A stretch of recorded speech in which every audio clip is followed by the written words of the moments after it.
Olha, nos Estados Unidos ninguém teria condição de vencer a máquina democrata de manipulação e dinheiro de ONG se não fosse o Trump. O Trump, pela própria estrutura dele, de ser um cara que foi talhado para vencer. E vai deixar para os Estados Unidos, já está deixando o J.D. Vance, o vice, que é jovem, brilhante, o próprio Marco Rubio, secretário de Estado. Então, os republicanos, o movimento MAGA, tem jovens que já estão ocupando o seu lugar de liderança e que formarão a geração seguinte no exercício do poder. No Brasil, o Nicolas e outros jovens que se espelham nele, inclusive fizeram parte de uma estratégia do próprio Nicolas. Você tem vereador, por exemplo, em Fortaleza, em Recife, e em outras capitais, São Paulo, e o Pavinato mesmo é um exemplo, que tem uma inspiração e até uma ligação com o Nicolas. E ele, portanto, vem criando uma liderança e organizando isso e gerando, portanto, musculatura para uma eleição futura em que, por certo, ele deverá ser um forte candidato no futuro a presidente da República, a governador do Estado, quando tiver idade, mas ele já está constituindo essa musculatura e a direita ela se renovou.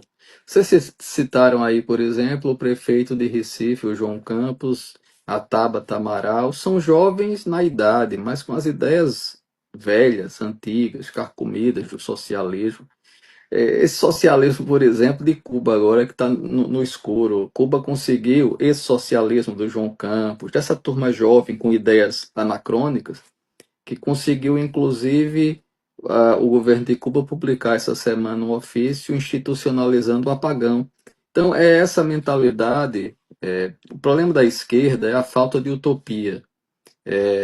Então, você veja, por exemplo, o Lula, 80 anos, quem é o sucessor do Lula, do ponto de vista político? Por um lado, ele próprio não quis fazer, não quis sombra e, portanto, não criou liderança. O Bolsonaro fez isso, com o Tarcísio, com o próprio Nicolas e com outros que foram surgindo é, no entorno dele. O Lula não. O Lula ele não conseguiu fazer sombra para ninguém. Ele no dia que deixar a política não terá sucessor e não tem ninguém que consiga o capital político dele. Nem o próprio Haddad, que não tem o perfil, não tem o carisma, não tem a história, nem o próprio Boulos, que tem a história de queimar pneu, invadir casa, mas não tem o estofo eleitoral, tem um teto bastante demonstrado nas próprias eleições de São Paulo.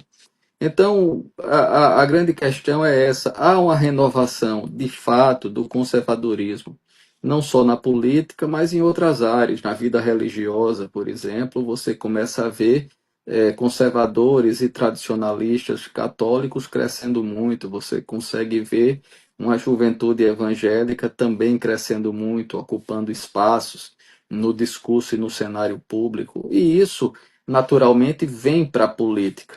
E quando você tem uma desarrumação, desajuste nas lideranças políticas e no sistema político atual, isso fortalece o sentido de mudança, que não é mais a esquerda.